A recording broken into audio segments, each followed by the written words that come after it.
Olá, na aula de hoje nós vamos tratar sobre conhecimento, crença e fé e a relação que há entre essas noções. Parece bastante óbvio que nós sabemos diversas coisas e ignoramos outras tantas. E nós significa não apenas cada um de nós em particular, mas nós enquanto humanidade. É nesse sentido também que podemos dizer que somos todos filósofos, já que filósofo significa aquele que deseja saber. Nós não apenas julgamos que sabemos diversas coisas, como queremos conhecer mais. No entanto, tanto no discurso comum quanto no discurso científico, às vezes se confunde conhecimento com crença, ou conhecimento com fé. Tanto que se fala, por exemplo, em conhecimento religioso. Vamos ver como isso acontece em um diálogo. Você sabe disso? O verso deixa todo mundo isso. Melissa, você sabe o que é um quiliágono? Quiliágono é uma figura de 1000 lados. Você acha ou você sabe? Eu acho que é isso.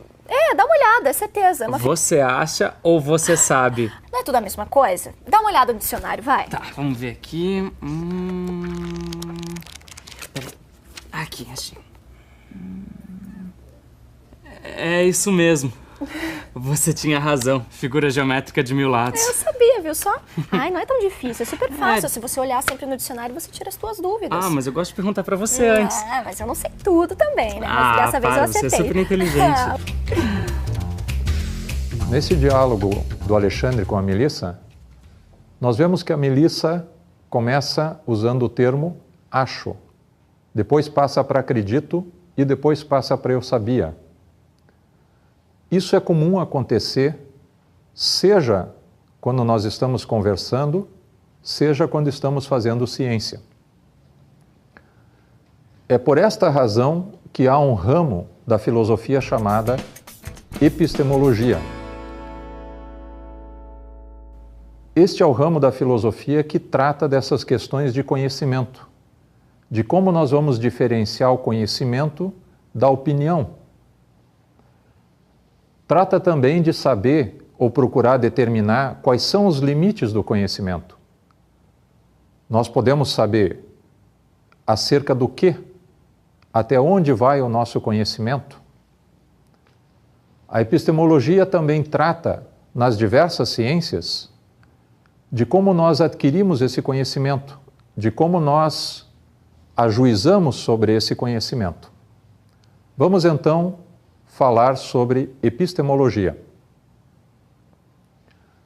Epistemologia é um termo grego, composto de duas palavras gregas. Episteme, que significa conhecimento, e logos, que significa discurso ou teoria. Epistemologia, portanto, traduzindo ao português, significa discurso racional sobre o conhecimento, ou, como geralmente aparece, teoria do conhecimento. Em uma importante obra chamada Teeteto, o filósofo grego Platão descreve um diálogo ocorrido entre o seu professor Sócrates e um jovem chamado Teeteto e o professor dele chamado Teodoro.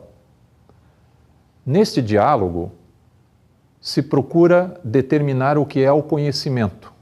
Essa é a pergunta que eles querem responder.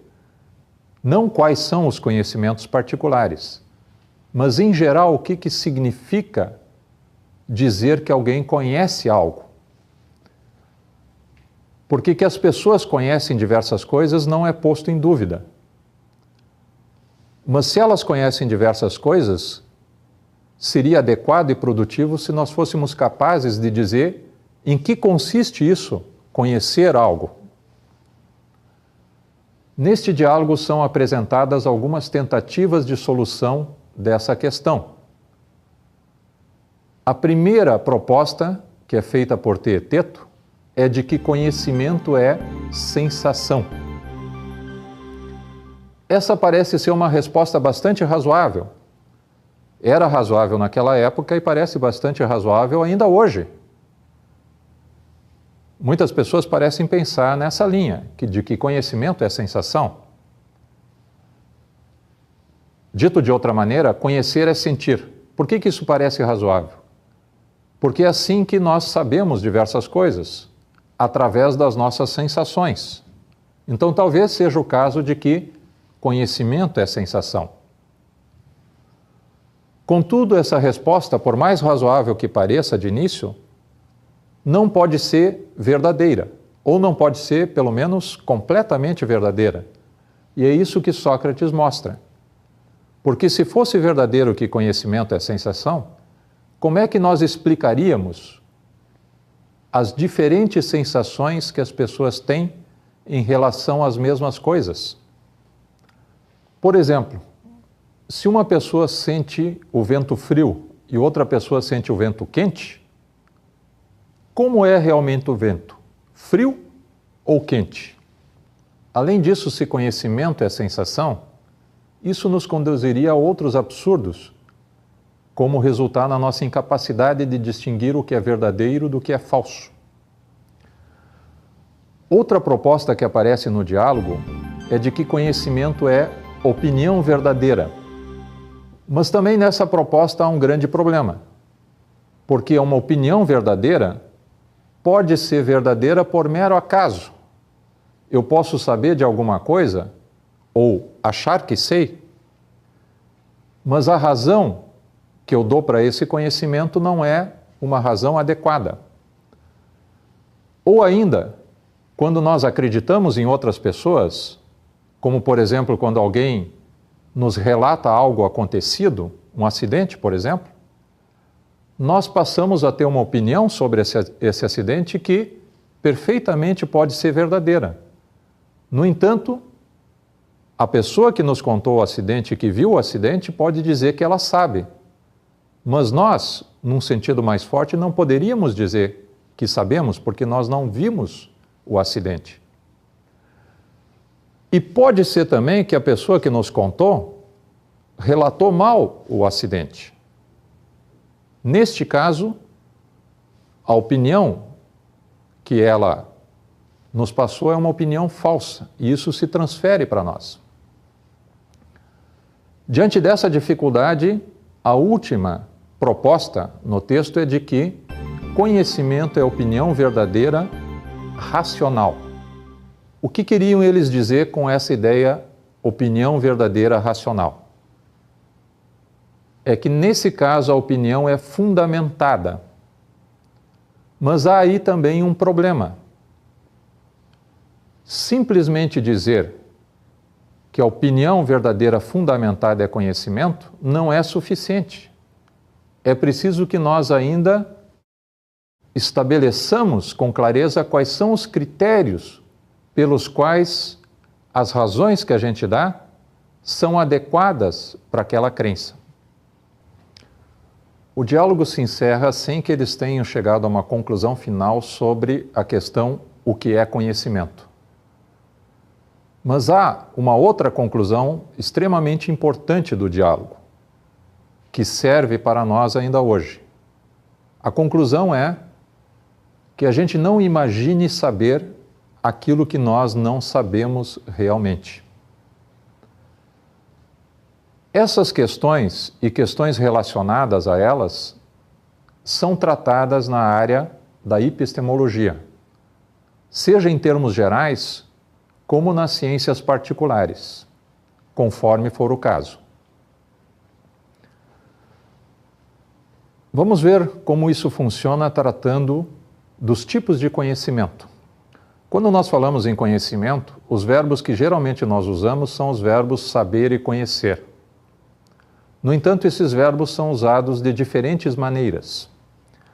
Por exemplo, se eu digo, eu sei jogar tênis, isso não deve ter exatamente o mesmo significado que tem quando eu digo, eu sei quais são os elementos químicos. No primeiro caso, saber jogar tênis se refere a uma habilidade física. E aquela pessoa que sabe jogar tênis não necessariamente é capaz de explicar a uma outra pessoa detalhadamente quais são as regras, quais são os critérios, como é que se dá pontos no jogo de tênis. E pode ser um bom jogador de tênis. No outro exemplo, se alguém diz, e é verdadeiro o que ele diz, que sabe quais são os elementos químicos, isso significa que essa pessoa é capaz de diferenciar um elemento de outro, é capaz de explicar como um elemento se relaciona a outro, é capaz de explicar como eles estão localizados numa determinada tabela a quem quer que pergunte essas coisas. Semelhantemente, o verbo conhecer é usado de maneiras diferentes.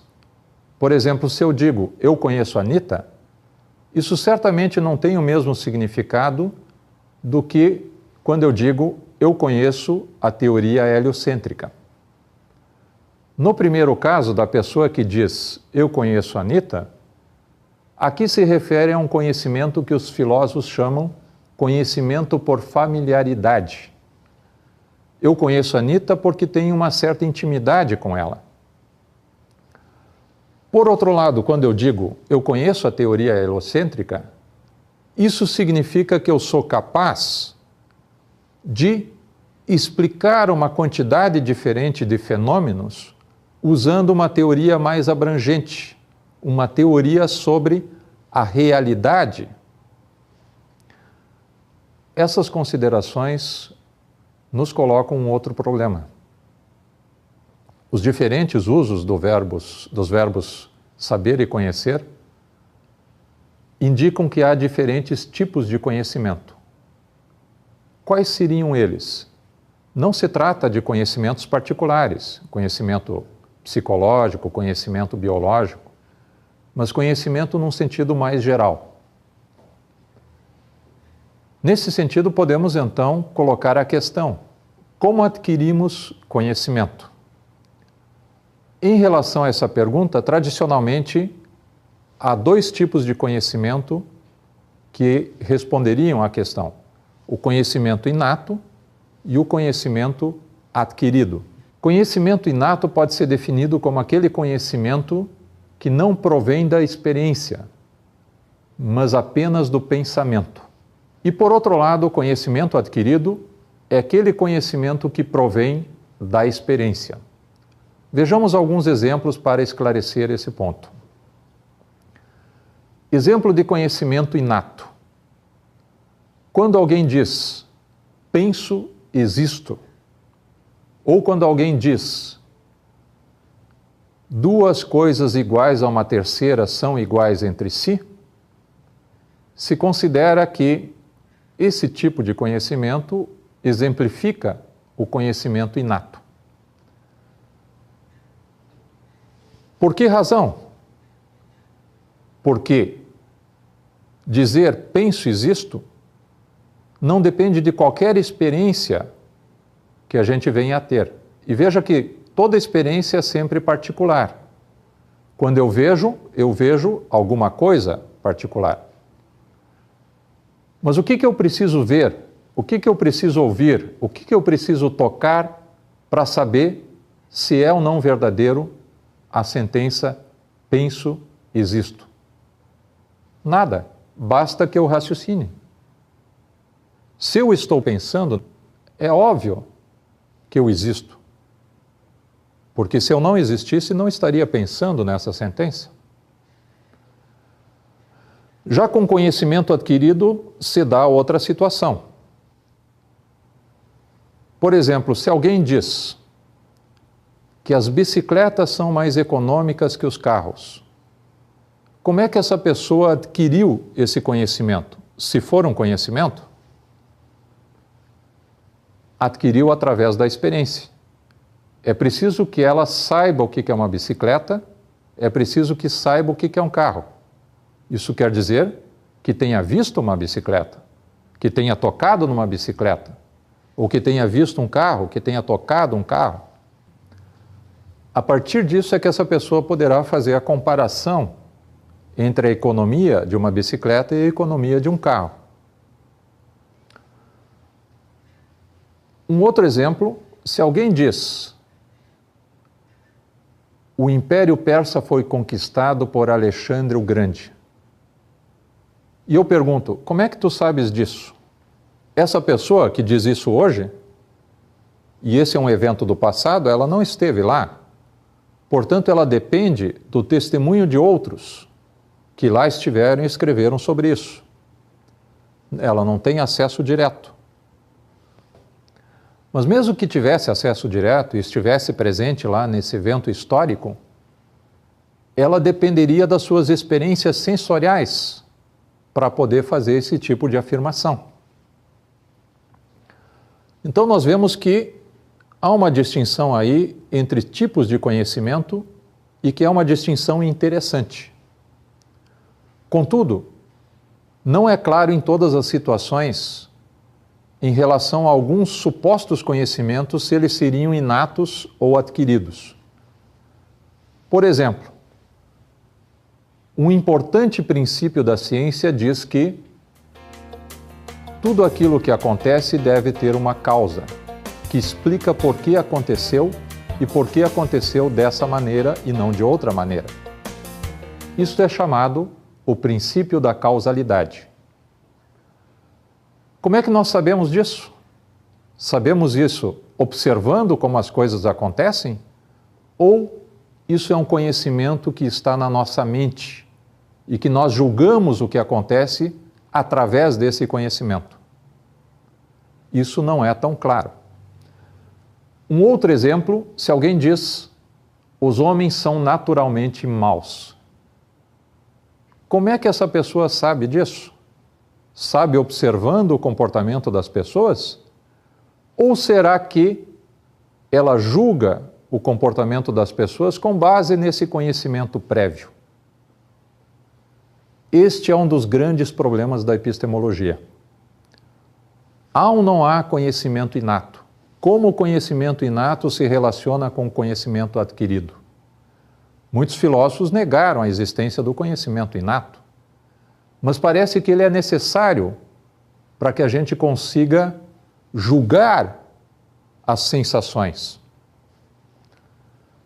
Até o momento falamos muito sobre conhecimento, crença.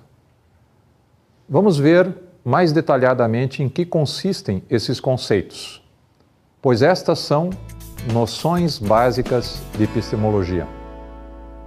Vamos começar com a relação entre crença e conhecimento. Nós podemos dar uma definição inicial de crença como sendo aquilo que se considera como verdadeiro. Agora, o que isso tem a ver com o conhecimento? Por exemplo, se eu digo, eu sei que a Terra é redonda, eu considero essa sentença, a Terra é redonda, é verdadeira. Porque não faz sentido eu dizer que sei e ao mesmo tempo dizer que não acredito que é verdadeira. Mas essa relação não se dá da mesma maneira da crença para o conhecimento. Se eu digo, creio que há 2 potes de sorvete na geladeira, eu também aceito que a sentença há 2 potes de sorvete na geladeira seja verdadeira. Mas eu estou pronto para admitir que pode ser o caso de que não há sorvete nenhum na geladeira. Veja então aí a diferença entre crença e conhecimento. Todo conhecimento é também uma crença, mas nem toda crença é conhecimento. Isso porque faz sentido dizer que eu creio algo, mas não sei se é verdadeiro. Eu considero verdadeiro, mas não tenho certeza. E quanto à relação entre crença e fé? Muitas vezes, esses 2 termos são utilizados como sinônimos. Isso tanto no discurso comum quanto no discurso científico. No discurso comum, frequentemente se fala em crença como sinônimo de fé. No entanto, para um bom discernimento epistemológico, convém que a gente diferencie essas 2 noções. Por exemplo, se alguém diz, creio em Deus, o que essa pessoa está querendo dizer? Ela não quer apenas dizer que acredita que Deus existe. Ela quer dizer que confia em Deus tem esperança em Deus. Nós podemos ver como isso funciona pegando um exemplo mais cotidiano. Quando uma pessoa diz que acredita em outra pessoa, por exemplo, se eu digo, eu acredito em Manuel, eu não quero dizer simplesmente, porque isso seria óbvio, que eu acredito que Manuel existe.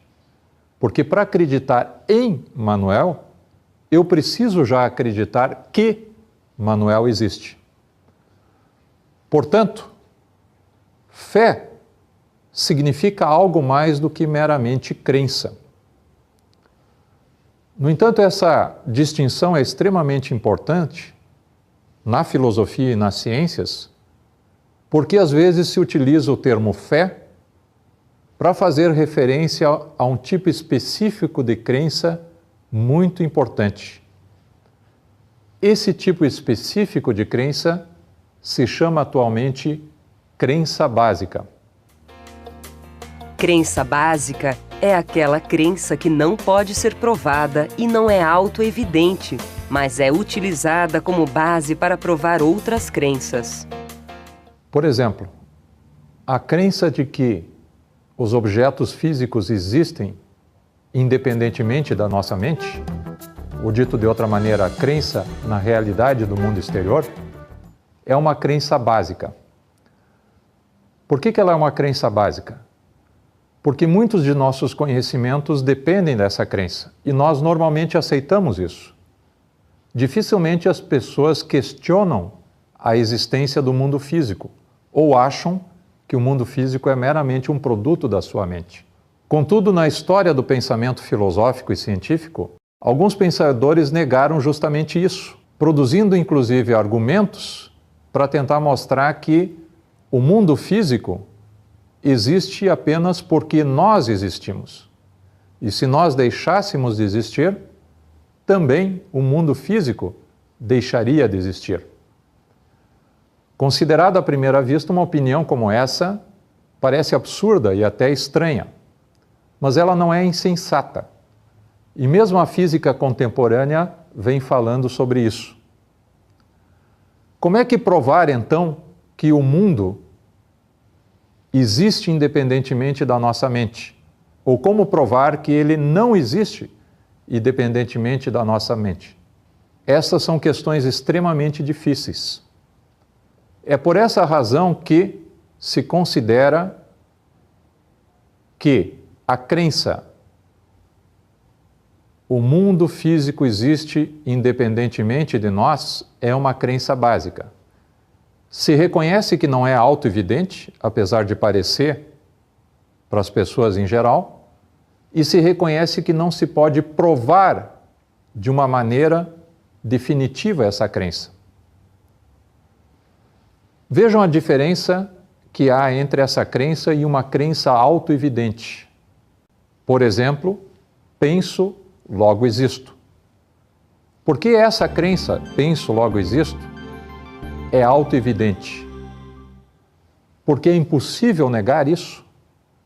Digamos que eu dissesse, eu penso, mas não existo. Faz sentido uma afirmação dessas? Se nós pensarmos sobre ela, não faz sentido. Porque se eu digo, penso, mas não existo, quem está dizendo isso? Eu estou dizendo isso. É dizer que se eu nego a minha existência, eu ao mesmo tempo a afirmo, porque eu preciso existir para negar a minha existência. Então vejo o absurdo de negar isso.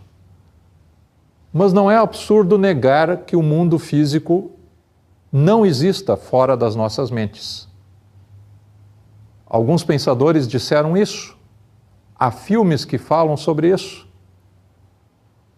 Pessoas que estão num estado ilusório, induzido por droga, por exemplo, podem imaginar um mundo que não existe. Então aí está uma diferença entre algo que é autoevidente e algo que é básico. Qual a diferença entre o básico e aquilo que pode ser provado? A diferença é a seguinte: se alguém me diz que existiram no passado dinossauros, isso é algo que pode ser provado se forem apresentados, por exemplo, ossos desses animais. Ou se for possível construir um animal desses a partir desses ossos. Mas fazer isso é supor que efetivamente tais ossos existem na realidade. É supor a crença no mundo físico. Então isso não é uma prova do mundo físico, porque já supõe essa crença. Aí tu tens a diferença entre uma crença que é provada e uma crença que é básica, que serve de fundamento geral para uma série imensa de outras crenças. Portanto, nós podemos resumir a relação entre conhecimento, crença e fé da seguinte maneira. Destas três noções, a noção de crença é a mais fundamental do ponto de vista epistemológico. E isso é extremamente importante, não só no conhecimento comum, como na ciência. Porque nem sempre na ciência nós temos conhecimento em sentido estrito. Temos frequentemente crenças. E essas crenças elas podem ser razoáveis ou não serem razoáveis. Em nenhum caso elas constituem conhecimento, mas constituem um caminho para o conhecimento. Daí que faz sentido falar em progresso no conhecimento. Aquilo que antes era crença vai se tornando crença razoável, vai se tornando crença provável. E é isso que nós hoje chamamos de conhecimento. Não é necessário ser absolutamente certo. É preciso que seja o mais provável possível dentro da nossa metodologia. Vamos então ver o que diz o famoso filósofo alemão Kant sobre essa relação entre a experiência e o conhecimento. Não resta dúvida de que todo o nosso conhecimento começa pela experiência. Se, porém, todo conhecimento se inicia com a experiência, isso não prova que todo ele derive da experiência. Kant faz aqui uma importante diferença que nós já falamos quando tratamos do conhecimento inato e adquirido. A experiência é fundamental, sem dúvida. Agora, dizer que um conhecimento provém da experiência não significa dizer que ele depende da experiência. Pode ser o caso, como diz Kant, que todo conhecimento começa na experiência e nós não saibamos nada antes de viver. Mas isso não quer dizer que todo conhecimento depende da experiência para ser verdadeiro.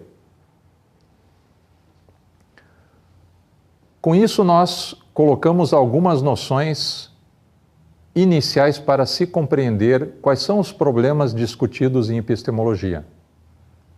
Esses problemas são problemas de caráter filosófico, não são resolvidos numa ciência particular. E eles atingem tanto as ciências naturais, como física, química e biologia, como as ciências sociais, como história, sociologia, antropologia.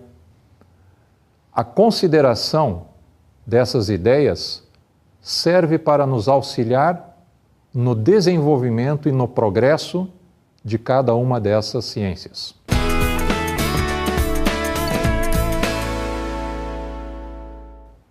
Vai aqui então uma dica de estudo para vocês. Uma breve introdução à filosofia de Thomas Nagel, editado pela Martins Fontes. Recomendo que vocês leiam especialmente o capítulo 2, intitulado Como Sabemos Alguma Coisa. Capítulo que trata de uma outra perspectiva desses assuntos dessa aula. Bons estudos!